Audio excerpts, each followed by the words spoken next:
Welcome to the deep dive. Today we're diving into something that's, well, it's part macabre, definitely useful, and sometimes just plain bizarre. Uh-huh. We're looking at the human body after death.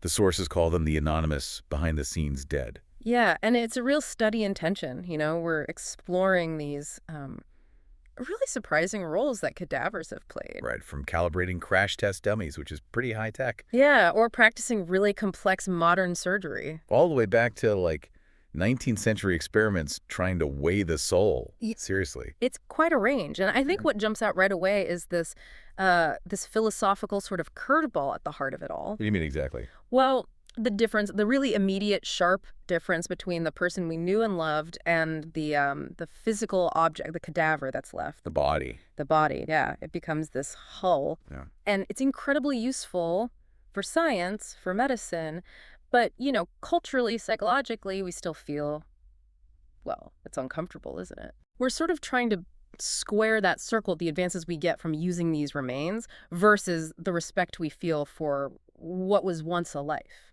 Okay, let's start with that modern utility then. Yeah. Because the car safety angle, that affects pretty much everyone. It really does. We think about crash test dummies, right? Mm. Sophisticated robots.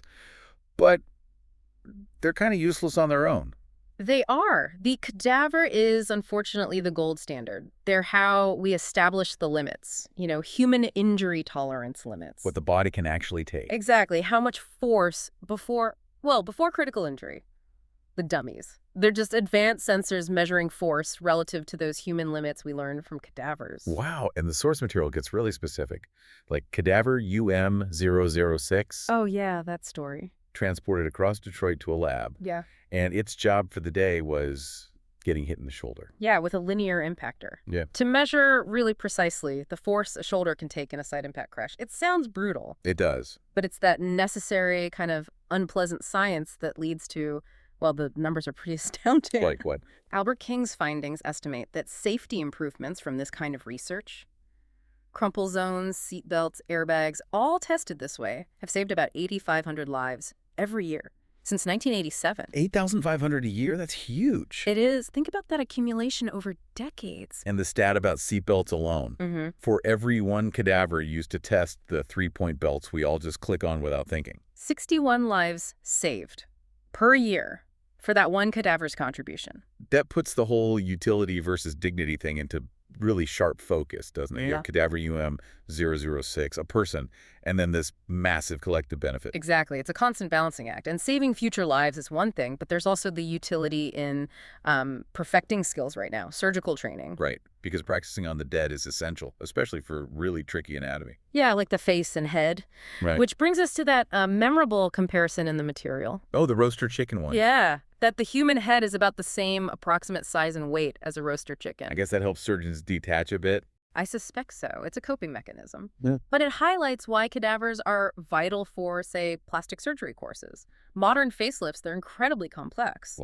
Well, the surgeon has to lift and reposition 4 different anatomical layers. 4. And while doing that, they have to avoid this whole network of tiny, vital facial nerves. Okay, yeah, you definitely don't want someone learning that on you for the first time. Definitely not. So practice on cadavers is key. And because it's such direct work with what was very recently a person. People need ways to cope. Right. Objectification is the term used, like the Uh-huh. technician mentioned who thinks of the heads as wax just to get through the process to do the valuable work. It's a necessary tool for them, I get that. Yeah. But does that objectification ever cross a line? Right. Or is the utility just so important? That's the ethical tightrope, isn't it? Today, consent is paramount. But historically, oh boy, the demand for bodies and the lengths people went to, it got pretty dark. Yeah, let's pivot to that, because this utility wasn't always paired with ethics. Back in, 18th, 19th century Britain, anatomy schools were desperate. Chronic shortage of cadavers. Absolutely desperate. And the law was part of the problem. Yeah, the only legal supply was executed murderers. That was it. And you had this widespread belief, this deep-seated fear that dissection would ruin your chances for, literal resurrection. People genuinely believed that. So demand high, legal supply, recipe for crime. Enter body snatching, a whole new criminal enterprise. Different from grave robbing, they didn't care about jewels or anything, just the body. Fresh ones preferred, I imagine. Oh yeah, and the payment could be huge, more than a laborer might make in a year sometimes, for one body. That kind of incentive. Let's straight to murder. The classic horrifying case. Burke and Hare, Edinburgh, 1828. They just started killing people. Pretty much. Stopped digging, started suffocating at least 15 people. Just to sell the bodies to an anatomist, Robert Knox, he needed fresh specimens they provided for cash. Turning bodies into currency worth killing for. Yeah. Grim. And if you were alive and needed surgery back then, before anesthesia, so pre-1846 roughly. Oh, I read about this. It was chaos. Terrifying. Totally. Patients often blindfolded, strapped down with leather restraints so they wouldn't flail. While awake? While fully awake, often operated on with most of their clothes still on in front of an audience. An audience. Yeah, paying spectators in the surgical theater. And speed was everything for the surgeon, not necessarily precision or, the patient surviving. Like that story about Bransby Cooper. The bladder stone removal? Oh, that's a nightmare. 1828 again. The operation took an hour. An hour. Unimaginable. Cooper apparently stopped mid-surgery, cursed about how difficult the patient's anatomy was, and started measuring his fingers against his colleague's fingers right there, wondering if someone had a longer finger to reach the stone. You're kidding. Nope. The patient died 29 hours later. Shocking incompetence. And it highlights who ended up in these situations, right? It wasn't the wealthy. No way. It was the poor, the destitute, who went to teaching hospitals. They were effectively, as the source puts it, donating themselves as living practice material. Often for experimental procedures, where the surgeon needed the practice more than the patient needed that specific risky operation. The surgical theater was a place of terror, basically, where the living were learning tools. Okay, let's shift from that historical horror to modern science trying to, understand the end. Forensics and decay. The body farm. Right. The University of Tennessee Anthropological Research Facility in Knoxville. Dedicated just to studying how human bodies decompose. Exactly. For criminal forensics, understanding the stages of decay is absolutely critical for estimating time of death in investigations. So how does that work? In the first day or so, it's things like body temperature dropping. Algor mortis, yeah. The cooling. But after about 3 days, that's less reliable. Then it's all about insects. Entomology. Right. Insect activity and the very specific, though variable, stages of decomposition. And the terminology. Yeah. Some of it is really vivid, like gloving. Yeah, that's when the skin of the hand, the whole thing, epidermis and dermis, just slips off like a glove due to decomposition fluids building up. Visceral. Extremely. And like the surgeons, technicians develop ways to cope. Euphemisms. Calling maggot masses haciendas, for example. Little estates feeding on fat tissue. It softens the reality, lets the science proceed. It's that same theme, isn't it? Controlling the language to manage the reality. Just like people historically tried to control the body itself. Sometimes for really weird purposes. Which brings us nicely to medicinal cannibalism. Okay, this sounds completely wild. It does, but it was a real practice. Think 12th century Arabia, the mellified man. Mellified, like honey. Exactly like honey. Yeah. Elderly men would apparently volunteer. They'd eat only honey, bathe in honey, and eventually their bodies would basically steep in it after death. And then what? The resulting confection, this human mummy honey mixture, was used as medicine for palsy, vertigo, broken bones, you name it. That is something else. Did that idea catch on elsewhere? The general idea of using human remains medicinally, absolutely. Fast forward to 17th century Europe, apothecaries routinely prescribed mummy elixir. Made from actual mummies. Sometimes probably real Egyptian ones, but often fakes. Doctored corpses, dried out, powdered, used for bruises, coughs, all sorts of things. Crazy. So from using the physical body to trying to grasp the non-physical, like the soul. Right. Dr. Duncan McDougall, 1907. The experiment to actually weigh the human soul.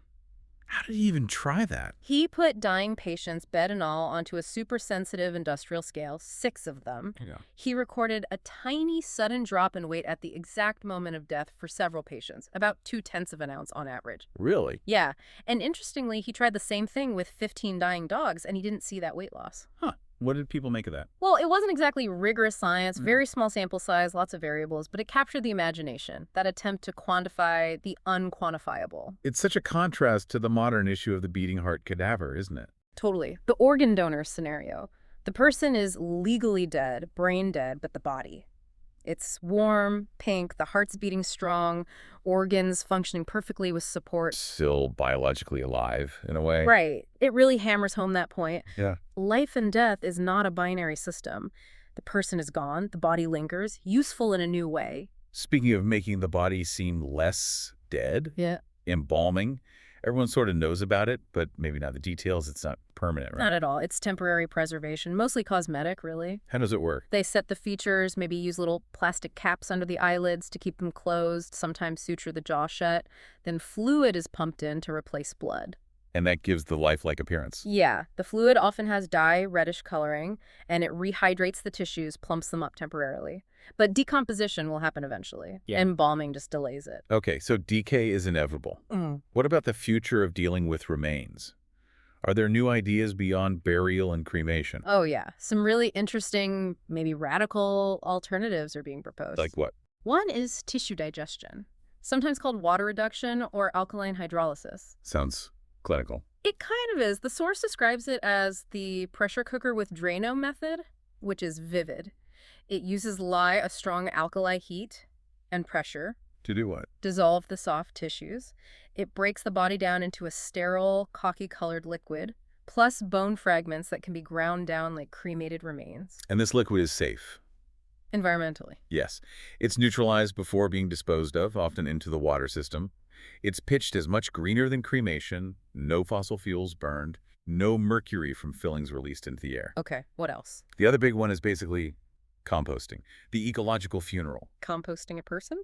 Sort of. It's a process developed by Suzanne Waymasak. The body is freeze-dried using liquid nitrogen, makes it very brittle. And then? It's vibrated or shattered into small, odorless pieces. This material is then put into a container where microbes break it down into nutrient-rich compost over several months. And you use that compost. To plant a tree or shrubs, a living memorial. Wow. How are people reacting to that idea? Pretty well, actually. A poll in Sweden found 40% liked the idea.